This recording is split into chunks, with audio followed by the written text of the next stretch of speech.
2020년 2월 28일 토요일 아침, 아마 지금 이 방송을 듣고 계신 많은 분들이 요란한 스마트폰 알림 소리에 잠을 깬 분들 많으실 겁니다. 네, 저도 사실 주말 아침부터 쏟아지는 뉴스 속보를 보고 정말 깜짝 놀랐거든요. 화면을 가득 채운 건 단 하나의 뉴스였죠. 미국과 이스라엘이 이란을 상대로 대규모 합동 군사작전, 이른바 장대한 분노, 영문명 에픽 퓨리를 개시했다는 소식이었습니다. 그야말로 전 세계를 뒤흔든 어쩌면 역사의 변곡점이 될 수도 있는 거대한 지정학적 충격파라고 할 수 있습니다. 맞습니다. 그래서 지금 청취자 여러분 중 상당수는 당장 쏟아지는 자극적인 헤드라인이나 폭격 영상의 시선을 뺏기기보다는 모바일 증권 앱을 열어보셨을 거예요. 당장 월요일에 장이 열리면 내 자산이 어떻게 될지, 시장이 어떻게 반응할지 냉정하게 계산기를 두드리고 계시겠죠. 그래서 오늘 저희가 준비한 심층 분석의 목적은 단순히 누가 어디에 미사일을 썼는지 중계하는 게 아닙니다. 네, 군사적 분석보다는 경제적 파장에 집중해야 할 때입니다. 저희가 확보한 여러 전문가들의 경제, 지정학, 그리고 투자 분석 자료들을 종합해서 이 거대한 사건이 미국 주식시장과 글로벌 자본의 흐름에 어떤 연쇄 반응을 일으킬지 낱낱이 해부해볼 계획입니다. 자, 그럼 이 복잡하게 얽힌 실카레를 하나씩 풀어볼까요? 지금 시장은 그야말로 숨을 죽인 채 돌아가는 상황을 주시하고 있습니다. 이게 단순히 중동에서 총소리가 났다는 수준의 문제가 아니거든요. 글로벌 경제의 거대한 혈관 자체가 막힐 수 있는 중대한 분기점이라는 뜻이죠. 그렇습니다. 여기서 우리가 추적해야 할 건 대중의 공포나 뉴스 앵커의 격앙된 목소리가 아닙니다. 거대한 자본, 소위 말하는 스마트머니가 이 위기를 어떻게 해석하고 있는지 그 패턴을 읽어내야 합니다. 맞습니다. 그래서 먼저 이번 공습이 대체 왜 시장에 이렇게 큰 공포를 주는지 그 디테일부터 짚어보죠.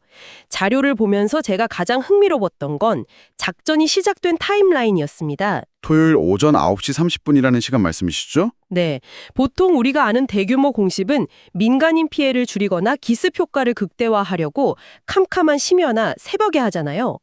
통상적인 현대전의 상식으로는 그게 맞습니다.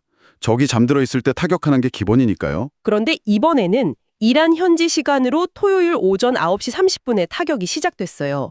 이란은 금요일이 주말 휴일이니까 토요일 오전 9시 30분이면 서울이나 뉴욕으로 치면 월요일 아침 출근 시간에 한복판이거든요. 그 이례적인 타임라인과 타겟팅이 바로 이번 작전의 본질을 말해주고 있습니다. 단순히 이란의 핵시설 몇 개를 부수고 나오는 물리적인 타격이 목적이 아니라는 거죠. 게다가 타격 목표가 테헤란의 심장부였잖아요. 최고 지도자 집무실, 국방성 같은 곳을 대낮에 타격했다는 건 작정하고 보여주기식 펀치를 날렸다는 뜻인가요? 정확합니다.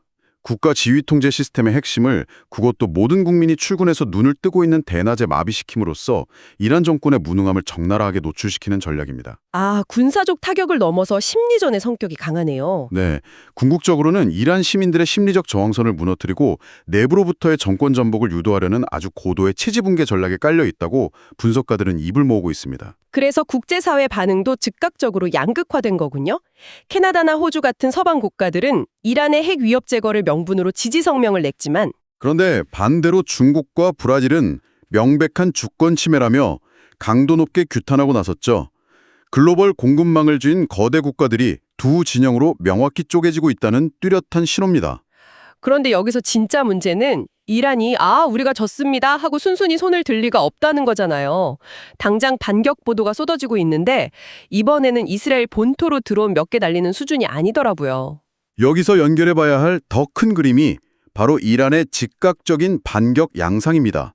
사태가 과거와는 완전히 다른 차원으로 넘어갔거든요. 주변국 미군 기지들을 동시에 때렸죠. 네, 이란은 이스라엘뿐만 아니라 카타르, 바레인, 쿠웨이트, 아랍에미리트 등에 주둔하고 있는 미군 기지들을 향해 동시다발적인 미사일 타격을 가했습니다. 미군의 해외 기지들이 이렇게 광범위한 지역에서 동시에 공격받은 건 현대전에서 전례를 찾기 힘든 일 아닌가요? 그렇습니다.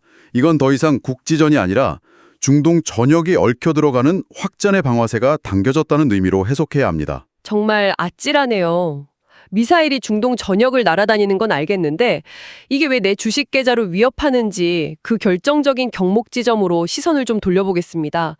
바로 세계 경제의 경동맥 호르무즈 해협이죠. 네, 석유 시장의 가장 취약한 급소라고 할 수 있는 곳입니다. 전 세계 사람들이 매일 쓰는 석유의 20%, 천연가스의 25%가 여길 통과하잖아요. 그런데 자료를 보니까 이 해협의 가장 좁은 폭이 고작 3.2km밖에 안 되더라고요. 지도상으로는 바다니까 넓어 보일 수 있지만 실제로 대형 유조선이 통과할 수 있는 안전항로는 거의 강폭 수준에 불과합니다. 으로 방어하기가 정말 까다로운 지형이죠. 그래도 일각에서는 세계 최강의 미 해군이 항모전단을 띄워서 버티고 있는데 이란이 호르무즈 해협을 어떻게 완벽하게 봉쇄하겠냐고 반문하기도 하던데요. 미 오함대의 전력이 압도적인 건 사실입니다.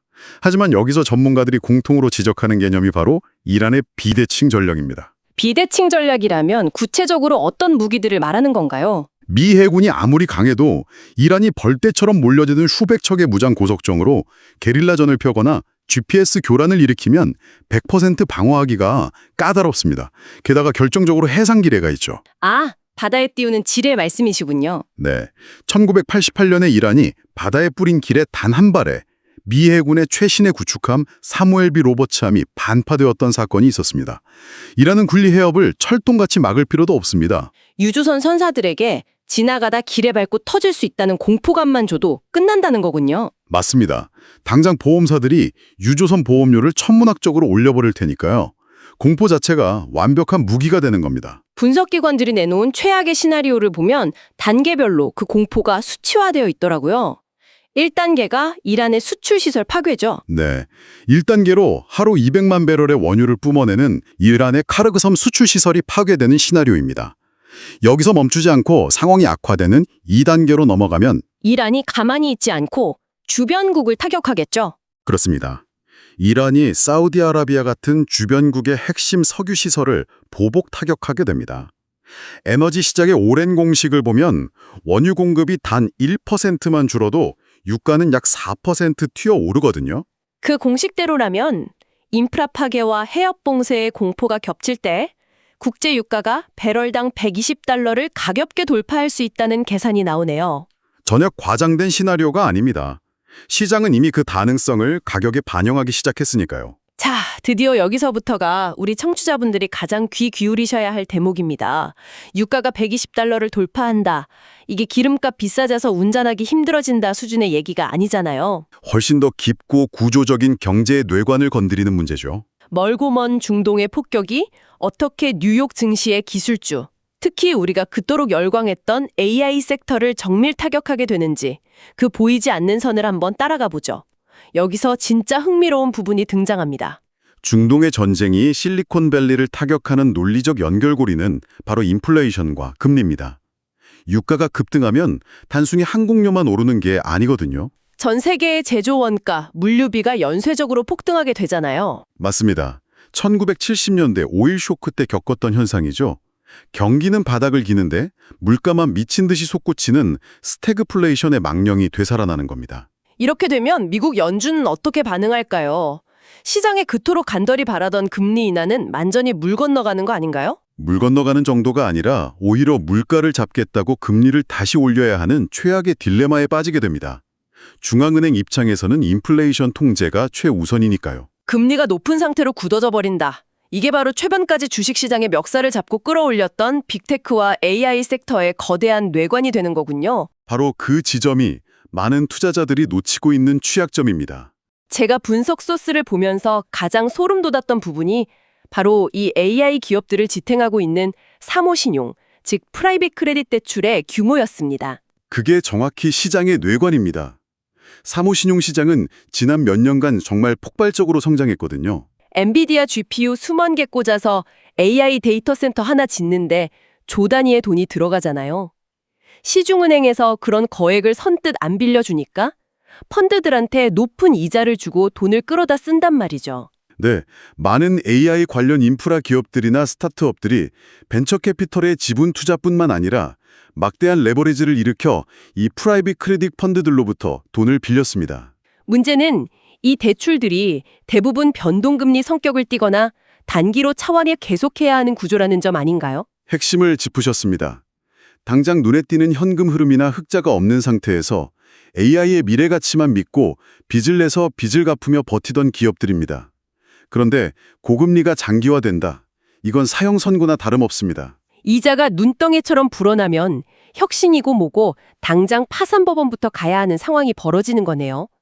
소스에 나온 분석을 보면 이런 스태그플레이션 상황에서 특정 사모펀드들의 디폴트 위험, 즉 파산 확률이 무려 15%까지 치솟을 수 있다고 경고하고 있더라고요. 15%면 금융시장에서는 엄청난 재앙 수준의 수치입니다. 그래서 발빠른 월가의 헤지펀드들은 벌써 움직이고 있습니다. 이미 공매도를 치고 있다는 데이터가 있죠. 네, 데이터를 보면 이미 소프트웨어와 IT 서비스 섹터에 대해 2022년 이후 최고 수준으로 공매도를 치고 있습니다. 금리라는 중력이 강해지면서 고평가된 기술주들의 밸류에이션 거품이 가장 먼저 찢어질 거라는데 엄청난 돈을 베팅하고 있는 겁니다. 여기서 또 하나 흥미로운 자산의 민낯이 드러납니다. 바로 비트코인이죠.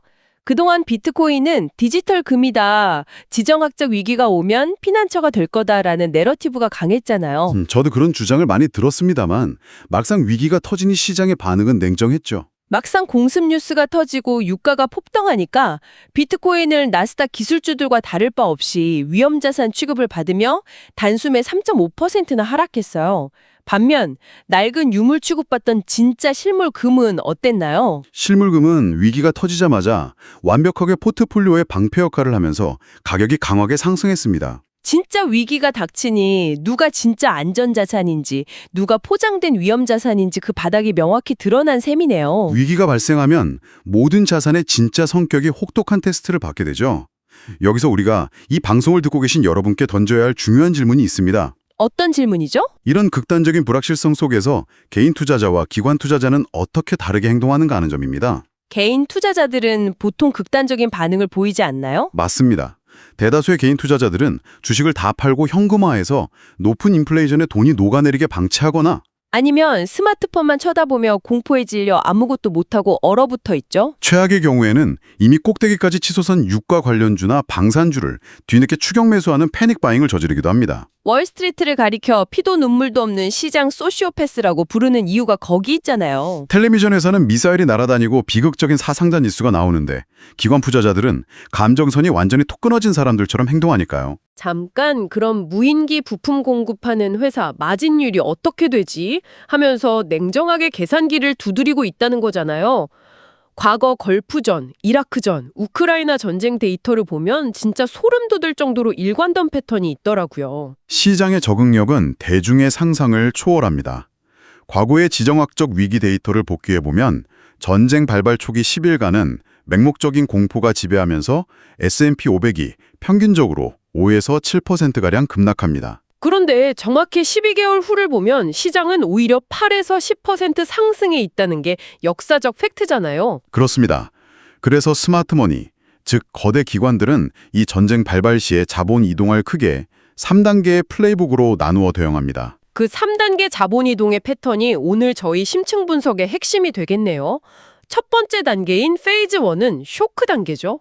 네, 쇼크 단계에서는 월가의 공포 온도계라고 불리는 VIX 지수가 20을 뚫고 올라가면서 시장 전체가 식은땀을 흘립니다. 이때는 인간의 논리보다는 알고리즘이 뉴스 헤드라인에 특정 키워드만 읽고 무차별적인 매도 폭탄을 쏟아내잖아요. 맞습니다.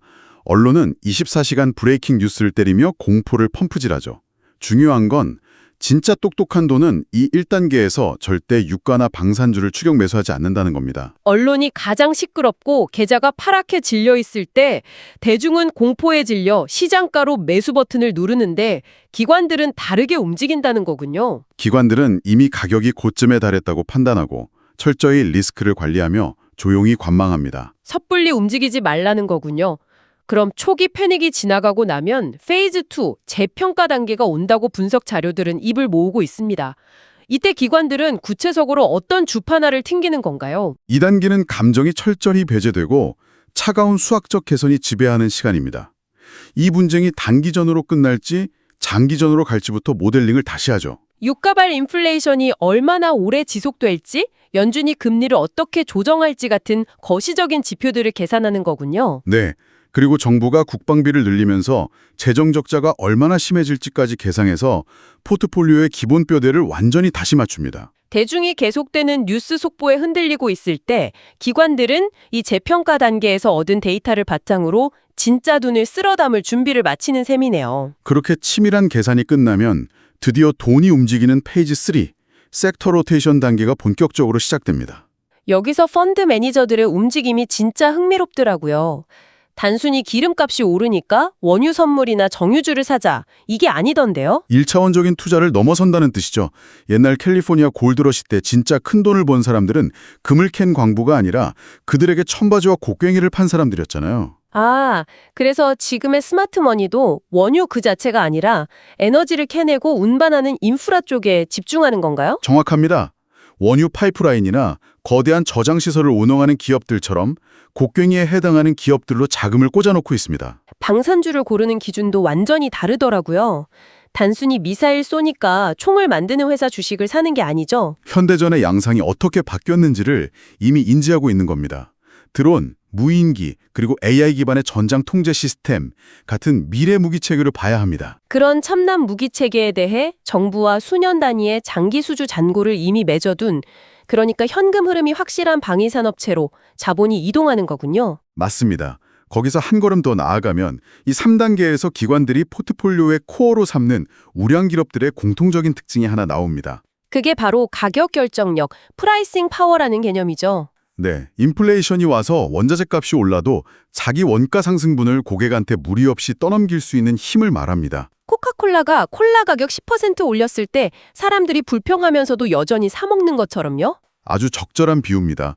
소비재뿐만 아니라 B2B 소프트웨어나 필수 산업재에서도 마찬가지 원리가 적용됩니다. 거시적인 인플레이션 쓰나미가 덮쳐도 높은 매출 총이익률을 유지할 수 있는 우량 기업들, 비싸도 쓸 수밖에 없는 경제적 해자를 가진 기업들로 돈은 강하게 흘러간다는 거군요. 결국 거대한 위기 속에서도 자본은 살아남을 수 있는 가장 견고한 펀더멘털을 향해 마치 중력처럼 이끌리는 겁니다. 오늘 분석 소스들을 쭉 정리해보니 우리의 자본 향방을 결정지을 중요한 팩트 하나를 상기하게 됩니다. 시장에 대기 중인 막대한 현금 규모 말씀하시는 거죠? 맞습니다.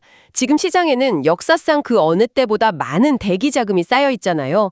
분석에 따르면 현재 미국 머니마켓 펀드 MMF에 언제든 시장에 투입될 수 있는 현금이 무려 약 7조 7천억 달러에 달합니다. 상상을 초월하는 규모죠. 이 막대한 돈은 시장이 끝없이 추락하도록 내버려두지 않을 겁니다. 공포가 절정에 달하고 자산 가격이 매력적인 수준까지 떨어지는 순간 이 돈은 언제든 헐값에 우량 자산을 낚아채기 위해 투입될 준비를 끝마치고 기다리고 있다는 뜻이네요. 결국 중요한 건 그 현금이 쏟아져 들어올 타이밍과 섹터 로테이션의 방향을 읽어내는 눈이겠죠. 맞습니다. 그래서 마지막으로 전문가님, 지금 이 심층 분석을 듣고 계신 청취자 여러분께 꼭 전하고 싶은 화두가 있다면요. 우리는 지금 지정학적 갈등과 전쟁이 어쩌다 한번 일어나는 이례적 이벤트가 아니라 내일 당장 또 터져도 전혀 이상하지 않을 상수가 되어버린 탈세계화 시대를 살고 있습니다. 예전에는 위기가 오면 무조건 금이나 미국 채권을 사서 금고에 넣어두면 그게 궁극의 안전자산이라고 믿었잖아요. 하지만 AI 혁명이 자본을 블랙홀처럼 빨아들이고 핵심 자원들이 무기화되는 이 예측 불가능한 세상에서 변하지 않는 특정 주식 종목이나 실물 자산 하나가 우리의 부를 완벽하게 지켜줄 수 있을까요? 불가능하겠죠. 영원한 안전자산은 없으니까요. 그렇습니다. 아마도 진짜 안전자산이라는 건 특정 종목이나 금덩어리가 아닙니다. 외부에 어떤 충격이 오더라도 거대한 자본이 어느 섹터로 대피하고 어디로 공격해 들어가는지 남들보다 한 발 앞서 파악해내는 통찰력이 필요한 거죠. 그리고 내 포트폴리오를 미련 없이 유연하게 바꿀 수 있는 나 자신의 민첩성, 그 자체가 진정한 안전자산이 아닐까 싶네요. 맞습니다. 시장의 변화에 맞춰 관점을 기꺼이 바꿀 수 있는 유연함이야말로 앞으로의 시장에서 살아남을 가장 강력 무기입니다. 정말 머리를 한 대 맞은 것 같은 통찰이네요. 계좌에 찍힌 숫자를 방어해주는 건 결국 남의 말이 아니라 시장의 이면을 읽어내고 유연하게 대처하는 나 자신이라는 사실을 잊지 말아야겠습니다. 오늘 저희가 분석한 내용들이 청취자 여러분의 투자 전략을 재점검하는 데 큰 도움이 되었기를 바랍니다. 오늘 우리가 파헤쳐본 이 3단계 자본 이동의 패턴과 스마트 머니의 민낯이 내일 당장 시장에 대응해야 할 여러분의 무기에 날카로운 날을 세워주었기를 진심으로 바랍니다. 자극적인 헤드라인 넘어 돈의 진짜 흐름을 쫓는 우리의 심층 분석은 오늘 여기까지입니다.